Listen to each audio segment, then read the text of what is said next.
Yes, the use of silence, Latin, ad orientem, and complex ceremonial conveys with perfect clarity the sacred character of what is being done.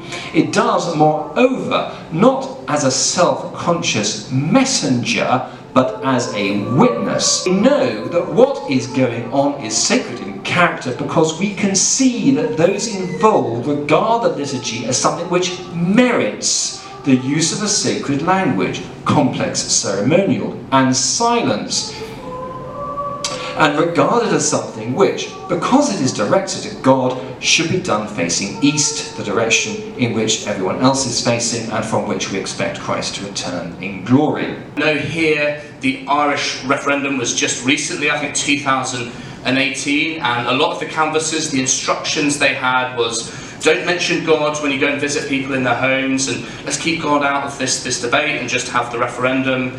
God can use you powerfully to bring immense spiritual change. And that's what we want to be. It's a reservoir of grace to be able to God to work in and through us.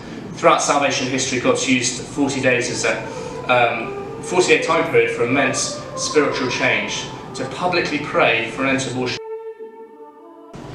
Just to remember the procession of the public witness.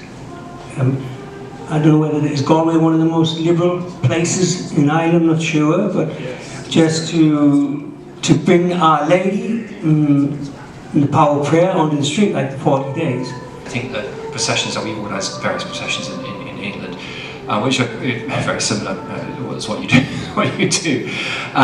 It's about taking back the public space. You know, they want us to disappear. How many people did we pass? How many people would have been Catholics? Have lapsed? How many people did I see doing the sign of the cross like this? Oh. Especially seeing Our Lady being processed, the Ark of the Covenant, to disperse this evil, to disperse this culture that we're living in now, this madness. The power of the Holy Rosary.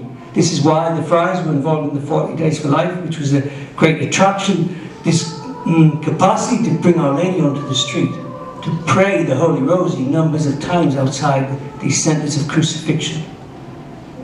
So this is to bring witness to our faith in this dark land, for them to recognise that there's something different, something perhaps to bring them back to the roots when they were Catholics.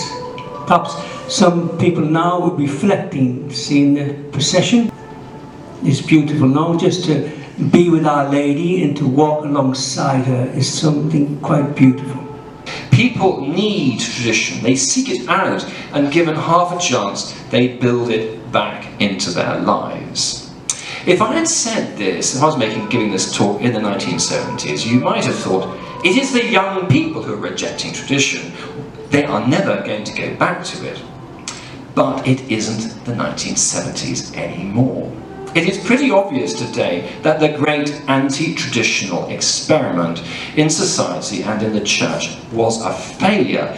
Today people are again looking for meaning, for structure, for some foundation for their lives. If they can't get it from the church, they'll get it from some scoundrel like Andrew Tate. But that kind of fake tradition tends not to last very long.